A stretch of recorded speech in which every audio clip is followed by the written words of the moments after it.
Toshkent shahrida o'rtacha bir sotuv yeri narxi 20 ming, 25 ming dollardan boshlanyapti. Keyin yog'iga qarab keturadi 100 ming dollargacha.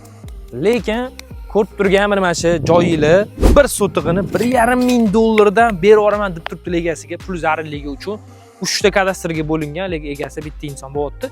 25 sotuv, 19 sotuv, hamda yon tarafda yana 19 sotuv, har bittasiga vremenkalar qilib qo'yilgan, tayyor holat turibdi. Uje har bittasiga ko'rib turganingizdek, kapli sistemasi o'tkazib qo'yilgan. Tomchi suv bilan uje ekinlarga yordam berib turadi. 8 sotuv teplitsasi bor. Suv, svet, gaz, hattoki internet, Wi-Fi dan hech qanaqa muammogarchilik yo'q. Maktab bog'chaga 200 metr oraliqda bo'lyapti.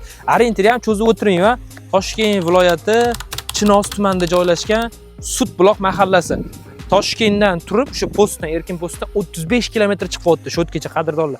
Telefon qiling, nomerlarni qoldiramiz. Aniqroq ma'lumot, lokatsiya kerak bo'lgan bo'lsa, ulgurib qolsanglar, mazza qilib qadrdonlar sotib olsanglar bo'ladi. Yildan-yilga yer narxi oshib ketyapti. Oddiy misol, qayergadir pulimni tikib qo'yishim kerak, yildan-yil ko'payishini xohlaman deb olib qo'ysangiz ham 1,5 ming dollardan olsangiz, keyingi yil inshaalloh balkim 2 mingdan yoki 3 ming dollardan ham sotishingiz mumkindir. Telefon qiling, ulgurib qoling.